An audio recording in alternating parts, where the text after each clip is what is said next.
Fogo Morto, capítulo 6, vídeo 7. Então a gente terminou o vídeo anterior com o Laurentino também tirando sarro do Capitão Vitorino, né? É claro, depois do Laurentino ter sido maltratado pelos dois, né? Pelo Vitorino e pelo Mestre Zé Amaro. Ô capitão, e essa burra? Cadê o rabo dela? Cadê o rabo dela, capitão? Quem papou o rabo da burra, capitão? Vitorino ergueu-se violentamente. Vai perguntar à tua mãe quem papou o rabo dela? Laurentino sorria. A fúria do velho não o molestava. De muito longe escutava-se a voz de passarinho no canto. A velha Sinhá apareceu para chamar o marido para o almoço. Havia sol no terreiro do mestre José Amaro, brilhando nas folhas da pitombeira, inflamando as flores do cardeiro. Lembre-se que cardeiro é um tipo específico de cactus.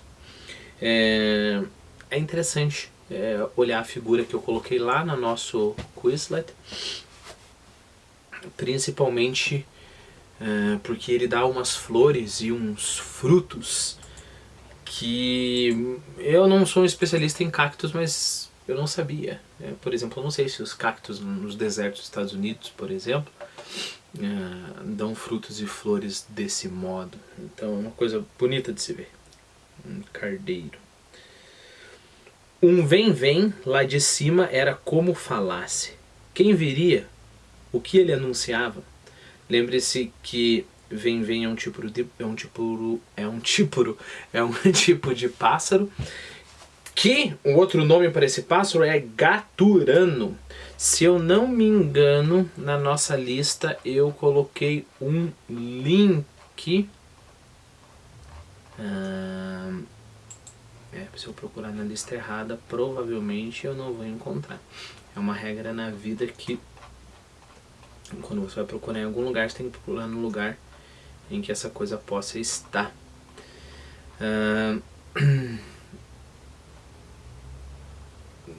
Deixa eu ver. Me perdi aqui. Vem.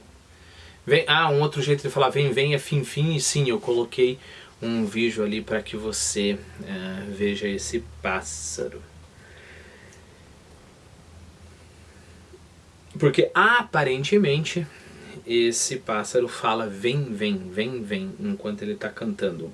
Eu sou sincero em dizer, sem saber, sem tentar muito colocar a fala vem no canto dele, eu não consigo perceber isso, né? Fim é outra coisa que as pessoas escutam quando vê esse canto. Eu acho que é diferente do BenTV, por exemplo. Eu não sei se porque primeiro eu conheci o número do pássaro e depois eu fui ver o pássaro, mas BenTV pra mim parece que ele fala BenTV. Bom, um vem lá de cima era como falasse. Quem viria? O que anunciava? O diabo desse pássaro parece gente, falou o mestre. O bicho adivinha. Pensava no capitão Antônio Silvino, a tropa no Ingá, e ele no mesmo descanso comendo galinha. O homem tinha cabeça.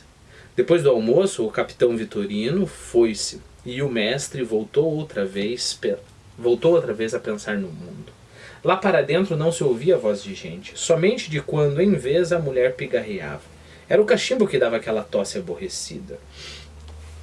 Para mim, pigarrear sempre foi correto? Isso para mim é pigarrear. Mas de acordo com o dicionário, e eu não gosto disso, pigarrear também é tossir com pigarro. Eu não gosto disso porque tira a especificidade da palavra, pense nisso, né? Eu não coloquei nesses termos, mas por exemplo a palavra mofino. Por que eu não gosto da palavra mofino ter uma amplitude muito grande de significados? Porque tira a especificidade, né?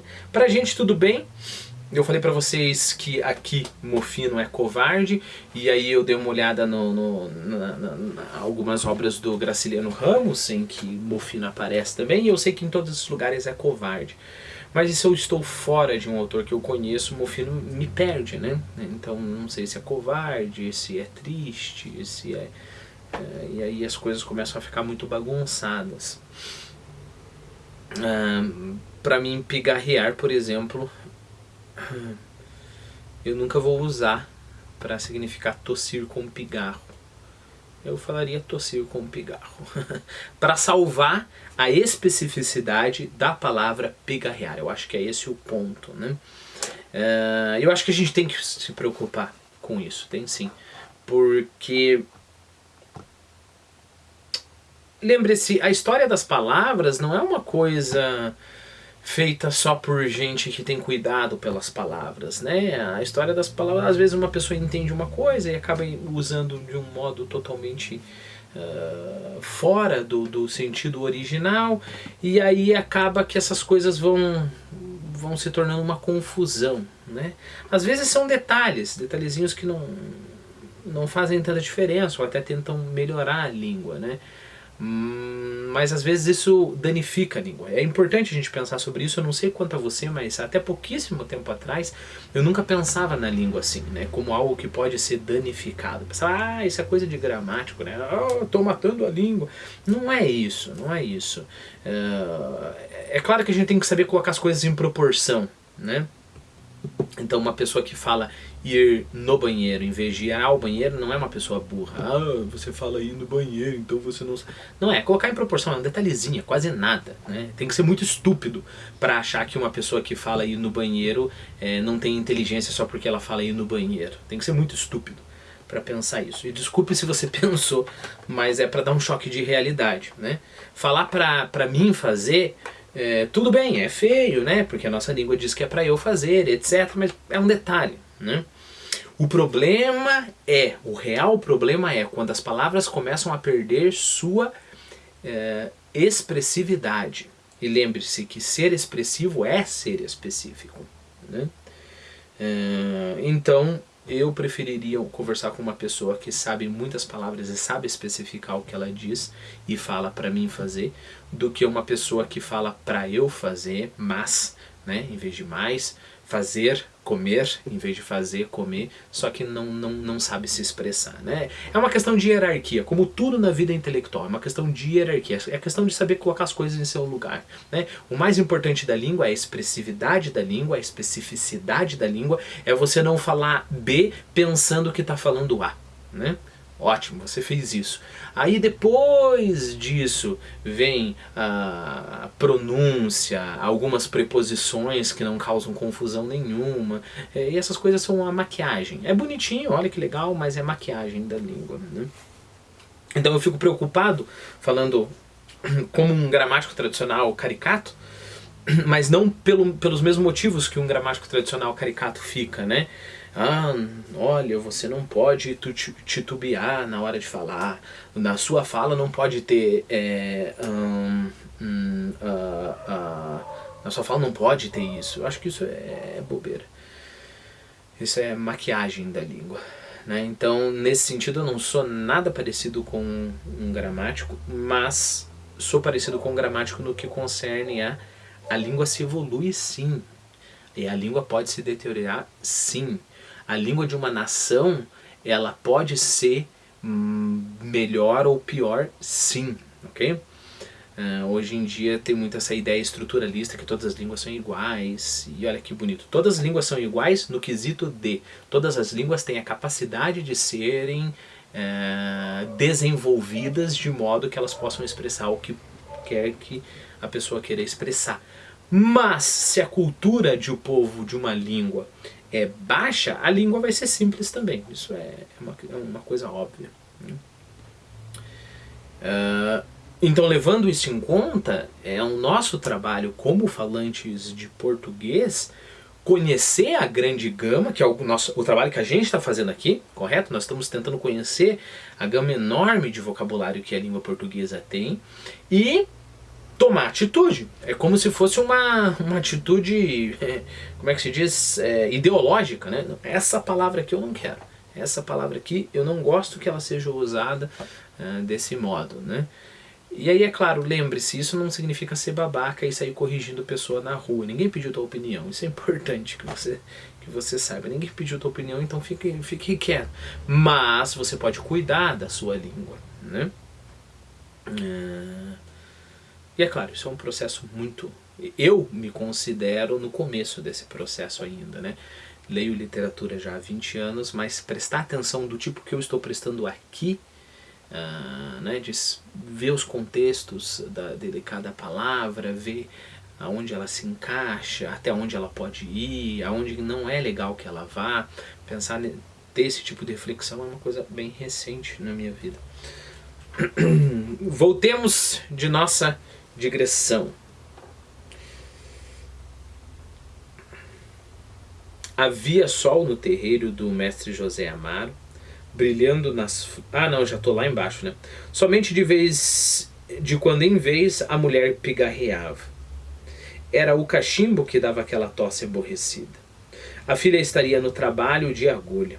Era domingo, mas trabalhava o celeiro. Alípio, que lhe encomendara meia dúzia de alpercatas... Não, só... Desculpe.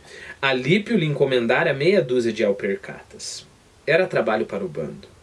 Deixou tudo de lado para o serviço que fazia com toda a sua alma. E estava assim absorvido quando lhe apareceu a mulher para conversar. Zeca, tu não tens medo de estar de conversa com Alípio? Medo? Ora, muito bem, o que foi que eu fiz demais? Vem em minha casa um homem e me pede para comprar 2 galinhas. Venda as galinhas. E por isso vou apanhar?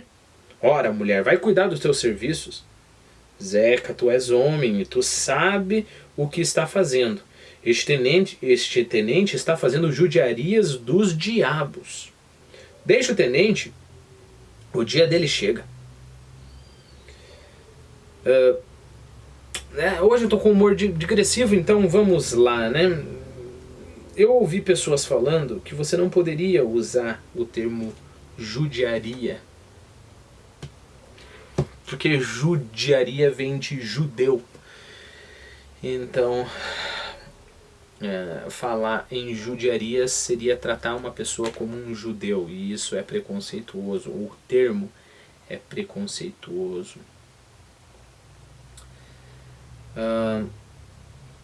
Assim como o termo denegrir não poderia ser usado porque implica que negro é uma coisa ruim, e denegrir a imagem de alguém, novamente, o termo em si é um termo preconceituoso, né? Assim como, puxa vida, aí o pessoal tem uma lista, né, de palavras a serem proibidas. A minha opinião nesse assunto é: língua não é preconceituosa. Os falantes podem ser preconceituosos, isso é uma outra coisa. A língua, ela pode ser mais expressiva ou menos expressiva. É isso que pode acontecer. De forma... Mas aí tem aquela história. Mas aí eu vou tentar educar os falantes através da língua. Você vai educar pela discussão que você trouxe, não pela língua em si, né? Se você pudesse desaparecer com o termo judiaria, não faria diferença nenhuma. As pessoas não achariam que judeu é mais ou menos desprezível porque a palavra judiaria desapareceu. Assim como as pessoas não têm mais ou menos preconceito racial porque a palavra denegrir está lá. Isso não acontece, né?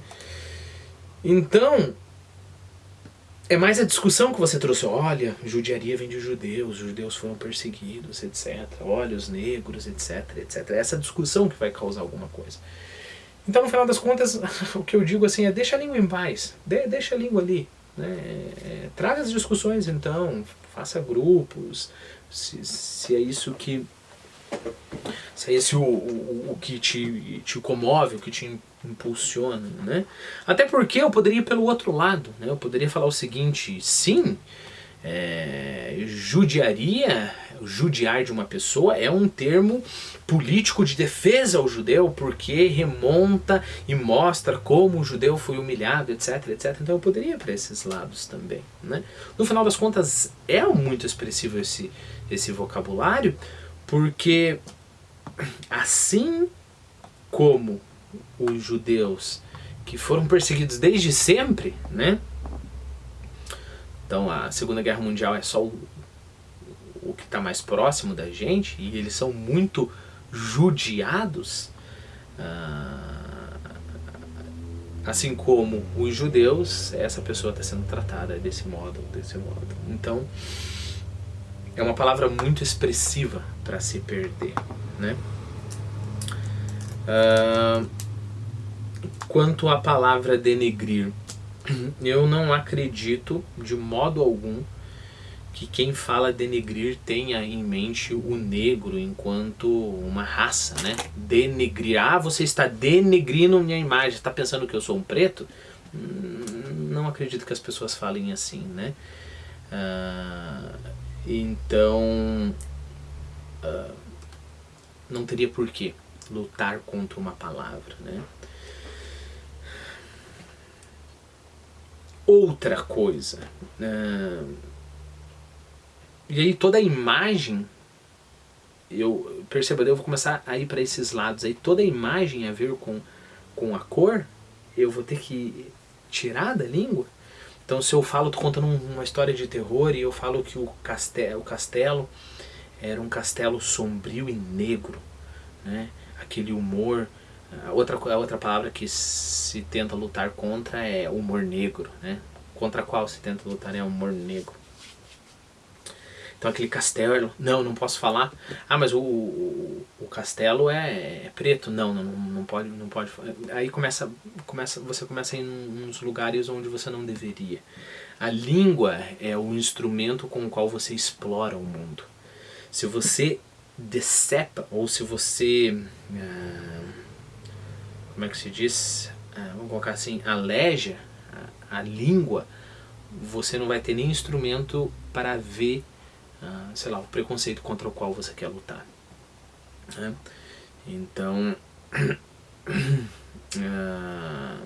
por causa disso, eu acho que, novamente, deixe a língua em paz, né? Deixe a língua em paz. A língua, ela está ali. Qual que é o trabalho que você vai ter que fazer com a língua? Você tem que deixá-la mais expressiva. É isso que tem que acontecer com a língua, né? Bom, vamos sair das digressões. Zeca, tu és homem e tu sabe o que está fazendo. Este tenente está fazendo judiarias dos diabos. Deixa o tenente, o dia dele chega. Eu não vou conseguir me segurar, só mais um, eu prometo. Eu vou abrir um outro vídeo e nesse vídeo eu só leio. Quer ver um exemplo que me veio na mente agora, como, por exemplo, para denegrir o humor negro? Vamos pegar a palavra coitado, né? Coitado a gente hoje em dia entende como pobrezinho.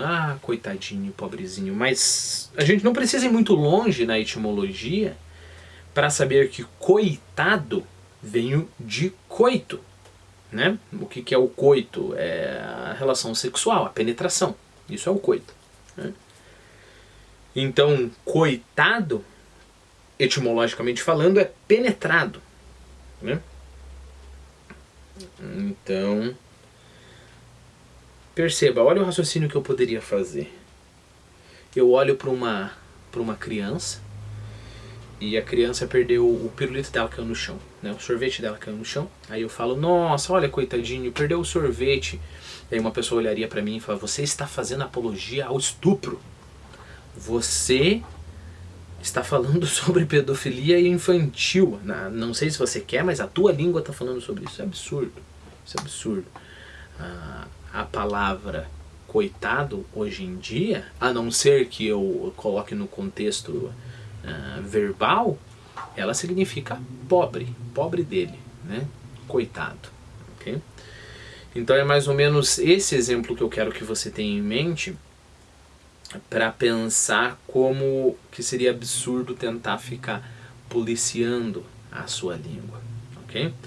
É claro que existem os recursos de polidez, isso é muito importante, uma língua ela tem os seus recursos de polidez. É claro que existem palavras ofensivas, né, reconhecidas por todos como ofensiva, e isso também você tem que levar em conta. Mas mexer em língua estabelecida, ficar cavando etimologia para tentar melhorar a sociedade, eu não acho que é uma boa estratégia, nem para tentar melhorar a sociedade, nem para a própria língua, né? Faça outra coisa, tanto com a língua, desenvolva, né?